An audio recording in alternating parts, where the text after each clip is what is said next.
Hi hello नमस्ते. स्वाती सांडवर या YouTube चॅनलवर तुम्हा सगळ्यांचं अगदी मनापासून स्वागत करते. तर वांग्याची भाजी ही सगळ्यांनाच येते आणि सगळेजणच करतात, पण प्रत्येकाची करण्याची पद्धत ही वेगळी असते.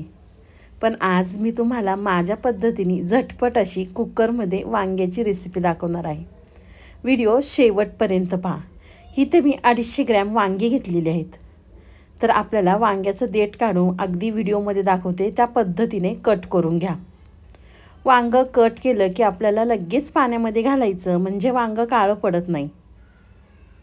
इथे अशाच पद्धतीने मी सगळी वांगी कट करून घेते. तोपर्यंत तुम्ही माझ्या चॅनलवर नवीन आला असेल तर प्लीज माझ्या चॅनलला एक सबस्क्राईब नक्कीच करा. नवीन यूट्यूबरसाठी तुमचं एक सबस्क्राईब खूप लाख मोलाचं आहे. तर इथे पाहू शकता तुम्ही वांगी मी छान अशी बाजारातनं फ्रेश वांगी आणली होती, हिरवीगार होती. तर ही वांगी खायलासुद्धा अगदी छान लागतात. तर वांगं कट केल्यानंतर आपण पाण्यामध्ये घातलं की थोडंसं मीठ घालायचं, म्हणजे अगदी वांगं पांढरं शुभ्र राहतं, काळं पडत नाही. तर इथे पाहू शकता तुम्ही मी वांगी सगळी कट करून घेतलेली आहे आणि लगेच पाण्यामध्ये घालून घेतलेली आहे. तर वांग्याचं एका साईडला ठेवूया, तोपर्यंत आपण इथे दुसरी तयारी करूया. तर इथे मी मीडियम साईजचे 2 कांदे कट करून घेतले होते. एक मोठ्या आकाराचा टोमॅटो घेतला होता बारीक कट करून. कोथिंबीरसुद्धा इथे मी घेतलेली आहे. त्यानंतर आपल्याला शेंगदाण्यांचा कूट घालायचा आहे. इथे मी भाजलेल्या शेंगदाण्यांचा कूट वापरलेला आहे.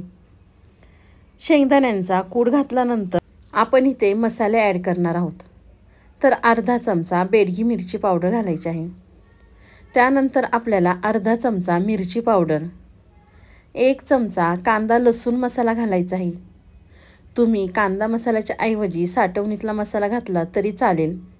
कांदा मसाला घातल्यानंतर अर्धा चमचा आपल्याला हळद घालायची आहे आणि 1 छोटा चमचा आपल्याला गोडा मसाला घालायचा आहे. त्यानंतर आपल्याला इथे चवीनुसार मीठ घालायचं आहे. मीठ घातलं की इथे मी 1 चमचा भरून आलं लसणाची पेस्ट करून घेतली होती. तर आलं लसणाची पेस्ट घालायची आणि छान अगदी व्यवस्थित मिक्स करून घ्यायचं आहे. तर इथे मी सगळं मिक्स करून घेते. तोपर्यंत तुम्ही अजूनसुद्धा व्हिडिओला लाईक केलं नसेल तर प्लीज एक लाईक करा. साईडचं बेल आयकॉनसुद्धा प्रेस करा, म्हणजे तुम्हाला माझ्याशी नवनवीन व्हिडिओ पाहायला मिळतील, ते सुद्धा अगदी सोप्या पद्धतीने. तर इथे पाहू शकता तुम्ही मी छान व्यवस्थित मिक्स करून घेतलेला आहे. तर इथे सगळं आपलं मिक्स करून झालं की आपल्याला वांग्यामध्ये हा मसाला छान असा भरायचा आहे.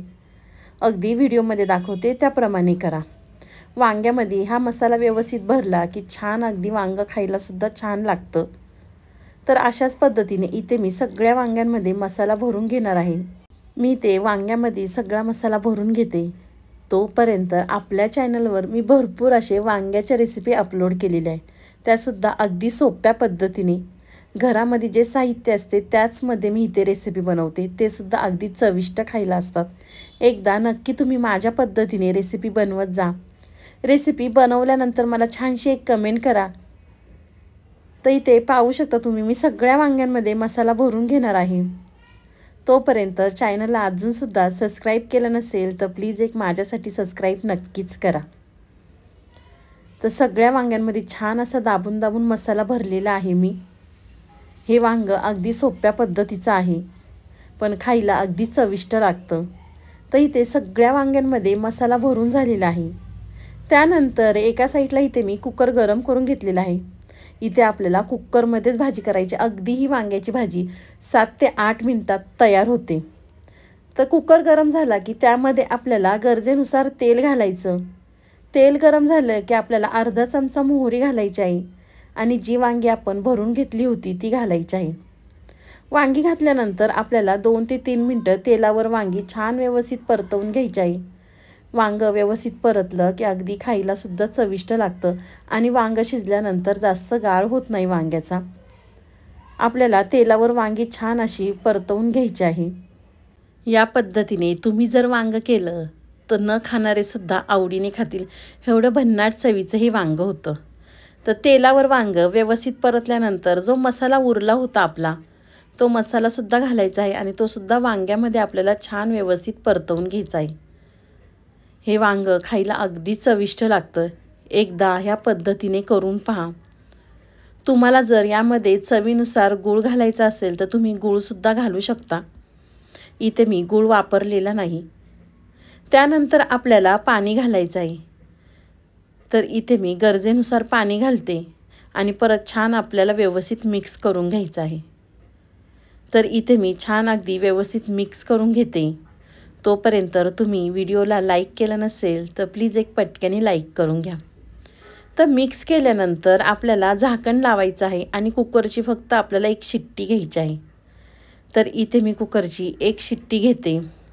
तर एक शिट्टी झाल्यानंतर आपला कुकर थंड झालेला आहे. तर पाहू शकता कुकर थंड झालेला आहे. थंड झाला की मी तुम्हाला झाकण काढून दाखवते. तर पाहू शकता अगदी वांगं झटपट झालेलं आहे आणि छान अगदी शिजलेलं सुद्धा आहे. तर तुम्हाला माझी ही वांग्याची रेसिपी कशी वाटली ती मला नक्कीच कमेंट बॉक्समध्ये कळवा. व्हिडिओ आवडला तर व्हिडिओला लाईक, कमेंट, सबस्क्राईब करायला विसरू नका. तुम्ही माझा व्हिडिओ कोणत्या शहरातनं किंवा कोणत्या ठिकाणावरनं पाहता ते सुद्धा मला कमेंट बॉक्समध्ये नक्कीच कळवा. तर चला, तुम्ही माझा पूर्ण व्हिडिओ पाहिल्याबद्दल थँक्यू सो मच. तर चला पुन्हा भेटूया असाच एक नवीन व्हिडिओ घेऊन, तो सुद्धा अगदी सोप्या पद्धतीने. बाय.